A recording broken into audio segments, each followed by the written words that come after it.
The evening was calm, and the smell of home-cooked dinner filled the house. She had spent the whole afternoon preparing her son's favorite dish, roasted chicken with herbs, just like she used to when he was a little boy. She wanted to see that same happy smile she once knew so well, but that night something felt different. There was tension in the air, something she couldn't name, something sharp and cold. She sat at the table waiting for her son and his wife to join her. The sound of their voices came from the hallway, quiet at first, then louder, almost like an argument. She tried not to listen, but when her son walked in, his face was hard, his tone distant. The woman who had raised him, loved him, and given him everything could barely recognize the man standing before her. He didn't sit down. He just stood there, glaring. "Mom," he said coldly, "we need to talk." Her heart skipped. "Of course," she said gently. "Is everything okay?" Then it happened. He slammed his hand on the table and shouted, "Either you give my wife your room or you leave this house." The words hit her like a slap. The spoon in her hand slipped and clattered against the plate. She looked at him, her mouth open, but no words came out. For a moment she thought she had misheard him. Her room, the room her husband and she had built together, the place filled with memories of laughter, tears, and quiet prayers. "Son," she whispered, "what are you saying?" But his wife stepped forward, her arms crossed. "We need space," the young woman said sharply. "You can take the guest room or move out. It's only fair." Fair. That word echoed in her ears. She had spent her savings to build this home. She had worked 2 jobs, taken care of him when he was sick, stayed up countless nights helping him study, and now he was asking her to leave her own home for his comfort. She looked at him again. His eyes were cold. "Answer me," he said. "It's either her or you." Her throat tightened. The pain cut deep, but her pride held her together. Instead of shouting, she simply stood. "All right," she said quietly, her voice trembling. "If that's what you want." Her son looked confused for a second, as if he didn't expect her to agree so easily. She walked to her room without another word, closed the door, and sat on the bed. The walls around her seemed smaller now, almost pressing in. Tears rolled down her face, but she wiped them quickly. Crying wouldn't help. She knew one thing. She wouldn't stay where she wasn't wanted. That night, she barely slept. She packed her small suitcase, folded her clothes carefully, and placed her old photo album inside. Her husband's picture stared back at her, smiling, kind, full of life. She whispered, "You'd be proud of me. I won't beg anyone to keep me." When the morning light came, she walked out of the room with her suitcase. Her son was in the kitchen, but she didn't say a word. She just gave one last look around the house she had built with her hands and left. As she closed the door behind her, a strange calm filled her heart. Painful, yes, but freeing. Little did she know, what she was about to do next would change everything. She walked down the street with her small suitcase rolling behind her. The morning air was cool, but her face felt hot from all the emotions inside. She didn't know exactly where she was going. She just knew one thing. She would not go back to that house and beg for a place to sleep.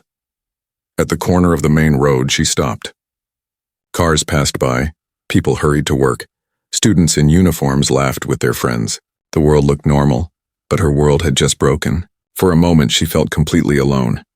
She took a deep breath and whispered to herself, "You are not weak. You still have your dignity." There was a small guest house nearby that she had seen many times but never entered. The sign outside said, "Rooms available, safe and quiet." She looked at it for a long second, then pulled her suitcase towards the door. Inside, an older woman with kind eyes stood behind the counter.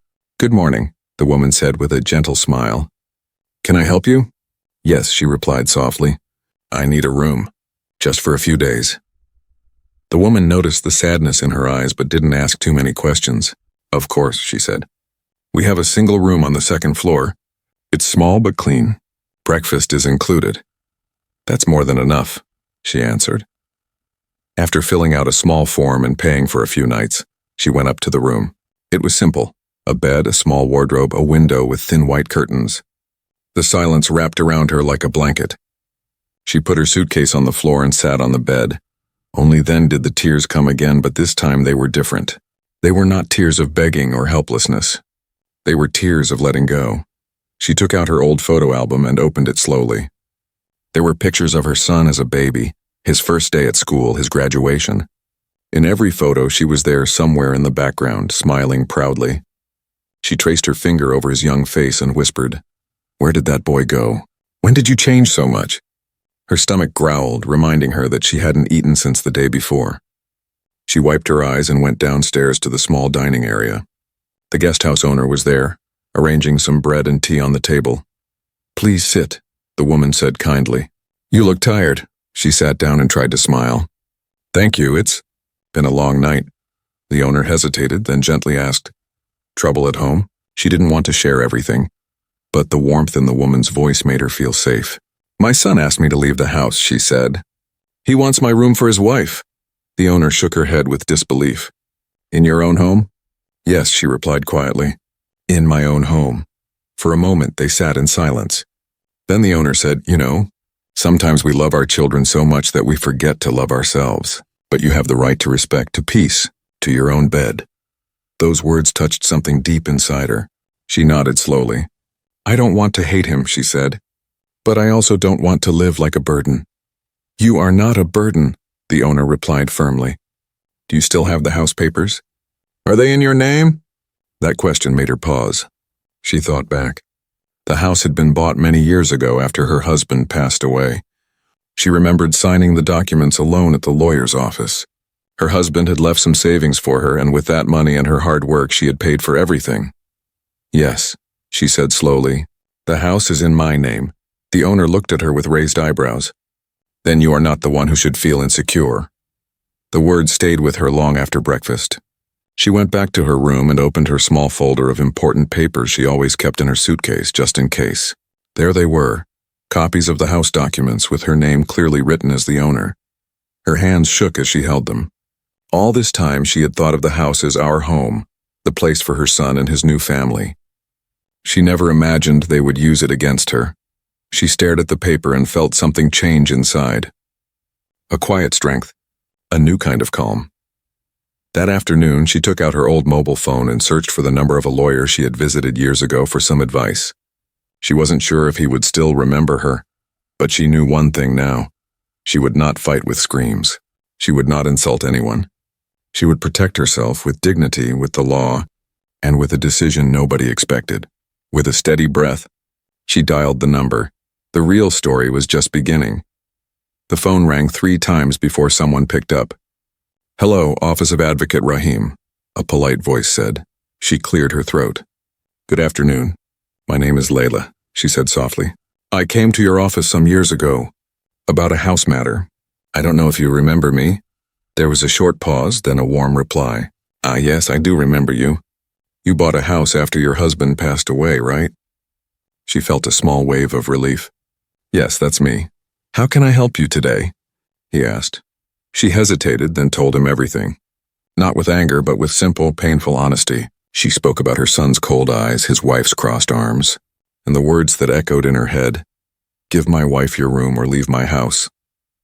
She explained how she had left quietly, checking into a guest house with only a small suitcase. The lawyer listened without interrupting. When she finished, there was silence on the line for a moment. "Madam," he said calmly, "first I want you to understand something very clearly. You are the legal owner of that house. Your son has no right to throw you out. In fact, you allowed him to live there. He should be grateful, not demanding." She swallowed. "I don't want to drag my son to court," she whispered. I don't want to be treated this way. I don't want to live in fear inside my own home." "I understand," the lawyer replied. "Let's do this step by step. Can you come to my office tomorrow morning? Bring your documents. We will talk calmly and see what is best for you." "I will come," she said.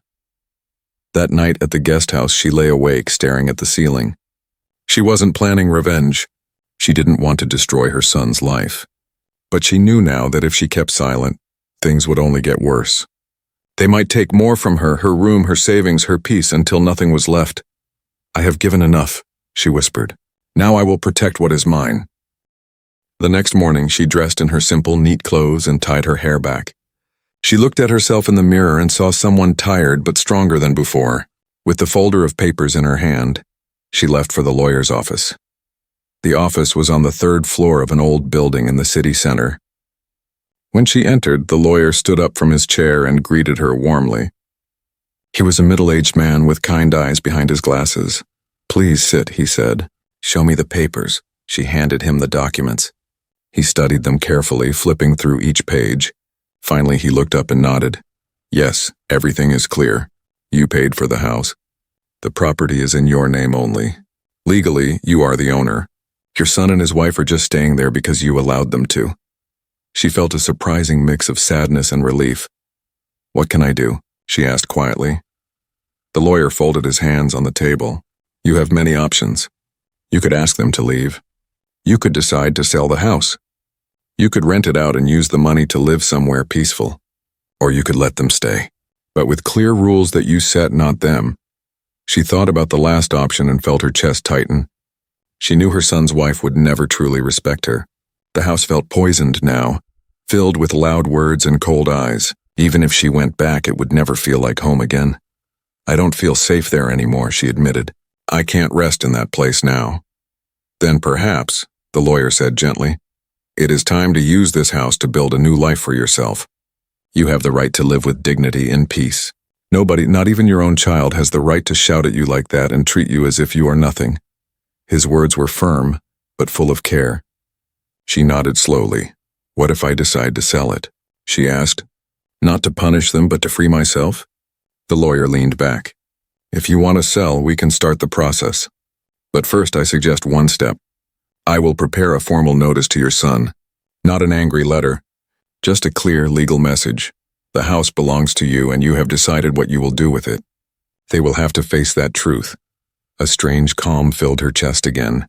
Not revenge, not shouting. Just a simple, quiet decision that would change everyone's life. "All right," she said, looking straight into the lawyer's eyes. "Send the notice. I will not be treated like a guest in my own home."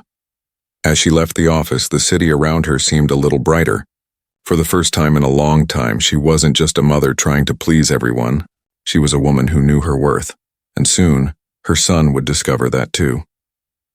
2 days later, her son opened the front gate with his usual hurried steps. He had just returned from work, tired and irritated. The atmosphere in the house was different now.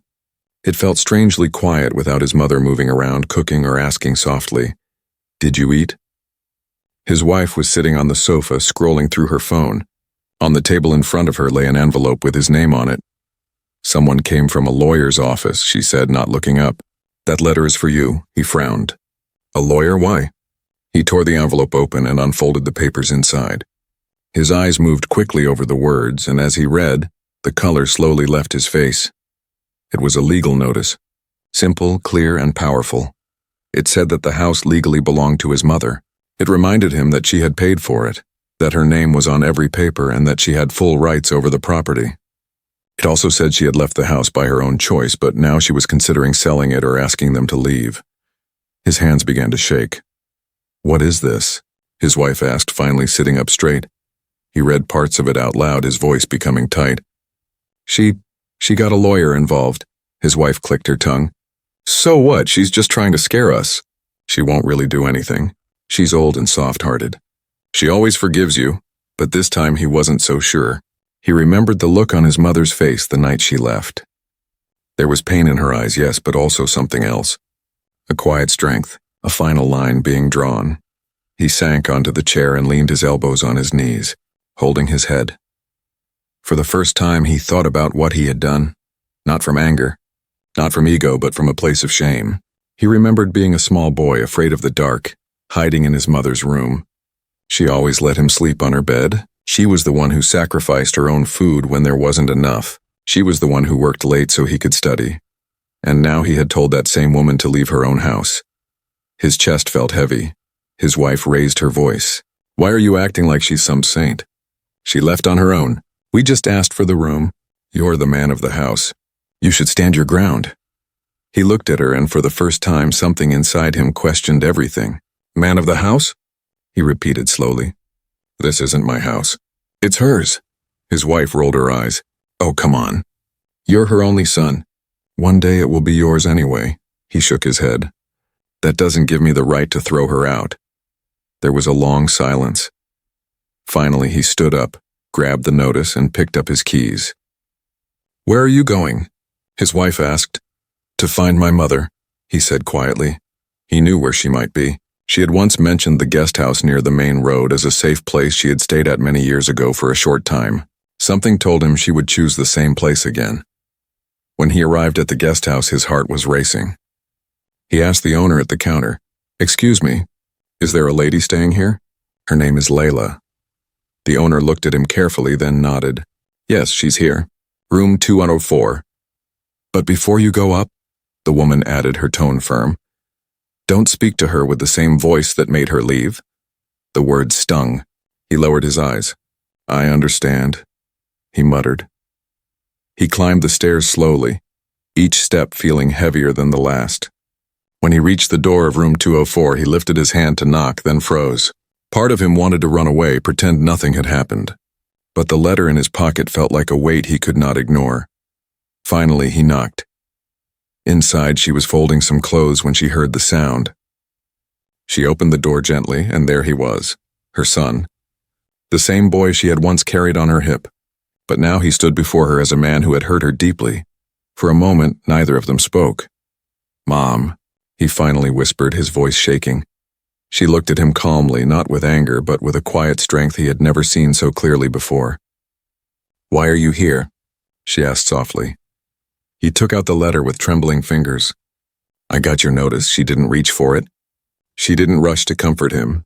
She simply waited, in that small, simple guest house room, with 2 suitcases and a worn-out bed between them. A mother and son stood facing not just each other, but everything that had gone wrong between them. What she said next would decide what kind of future they had. He stood in the doorway, his eyes red, his shoulders tense. She watched him, her heart pulled in 2 directions. One side remembered his shouting, his harsh words. The other side remembered a little boy holding her hand, afraid to cross the road. "Mom," he said again, his voice low. "Please, can I come in?" She stepped aside and let him enter. He walked into the small room and looked around. The narrow bed, the single chair, the suitcase on the floor. This was where his mother was living now because of him. He felt a sharp pain in his chest. She closed the door and turned to face him. "You got the notice," she said quietly. He nodded and took the folded paper from his pocket. "Yes, I did." He swallowed hard. I didn't know the house was fully in your name." She looked at him calmly. "That is not the main problem," she replied. "The real problem is that you thought you had the right to shout at me and throw me out." Her words were gentle, but they hit him harder than any scream. He dropped his eyes. "You're right," he whispered. "I was wrong. I was angry, and I listened to the wrong person. I let my ego speak instead of my heart." Silence filled the room for a moment. He continued, his voice breaking. "I'm ashamed of what I said. I can't sleep since you left. I keep seeing your face when I shouted, and I hate myself for it." Her eyes softened, but she stayed firm. "If you are only here to say sorry and then go back to the same behavior, that's not enough," she said. "I'm not just a mother who will forget everything because you say one word. I'm also a person. I have feelings and I have limits." He nodded slowly. He knew she was right. "What are you going to do now, Mom?" he asked. "The lawyer's notice." "Are you really going to sell the house?" She looked at the small window for a few seconds as if she was watching her whole life play in front of her. Then she turned back to him. "I thought about selling it," she said honestly. "I thought about walking away, starting a simple life somewhere else, far away from all this pain. But then I remembered something." He waited, scared of her answer.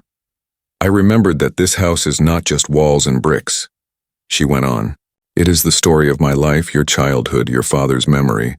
If I sell it in anger, I will carry regret with me. I don't want to live the last years of my life with regret." He looked confused. "So what will you do?" She took a deep breath. "I will not sell the house," she said slowly, "but I will change how I live in it." He frowned. "What do you mean?" She looked him straight in the eyes. "You and your wife will move out." He blinked, shocked. "Move out?" "Yes," she replied. "I am not throwing you into the street. You are both young and strong. You can work, you can rent a small place, you can build your own life. But you cannot control me in my own home. If you stay there, there must be respect, and at this moment that respect is broken." His lips trembled. "So this is my punishment?" "No," she said gently. "This is your chance to grow up." Her words were not cruel.